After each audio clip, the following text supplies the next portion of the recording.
রাজ্যে 480 বুথে গেলে অমরত্ব পাওয়া যাবে। মৃত ভোটার ইস্যুতে এভাবেই আক্রমণ শানিয়েছেন রাজ্যের বিরোধী দলনেতা শুভেন্দু অধিকারী। খোঁচা দিয়ে বলেছেন, শতায়ু আয়ুর জন্য ওই বুথ এলাকায় বাড়ি করুন। আগে ডিওদের তরফে দেওয়া তথ্য অনুযায়ী 2208টি বুথে মৃত বা স্থানান্তরিত ভোটার নেই বলে জানানো হয়েছিল। এরপর কমিশন রিপোর্ট চাইতেই রাতারাতি সংখ্যা বদলে হয়েছে 480। কোনো ফর্ম ফেরত না আসা বুথের সংখ্যা এক ধাক্কায় 1728 কমেছে। বিষয়টি নিয়ে আক্রমণ করেছেন শুভেন্দু অধিকারী। খোঁচা দিয়ে বলেছেন, মানুষকে বলবেন ওই জায়গাতেই জমি বাড়ি কিনতে। তিনি আরো বলেছেন, যেসব সন্তানরা চান তাদের মা বাবা শতায়ু হন, তারা যেন ওই বুথে গিয়ে বাড়ি করেন। রাজ্যের বিরোধী দলনেতা আরো বলেছেন, এটা মমতা বন্দ্যোপাধ্যায়ের চমৎকার, উন্নয়নের পাঁচালী। আমরা এতদিন বলছিলাম, দুদিন 3 দিন ধরে, যে 2200 বেশি যেখানে বুথ, ওখানে গেলে অমরত্ব পাওয়া যায়।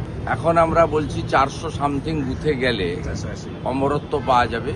ওখানে জমি কিনুন, বাড়ি তৈরি করুন, এবং যারা চান বাবা মা শতায়ু হোক, 75 বছর পেরিয়ে গেছে বা হয়েছে, তারা ওইখানে গিয়ে বাড়ি কিনে থাকুন, 100 পেরিয়ে যাবে। মমতা বন্দ্যোপাধ্যায়ের চমৎকার, উন্নয়নের পাঁচালী।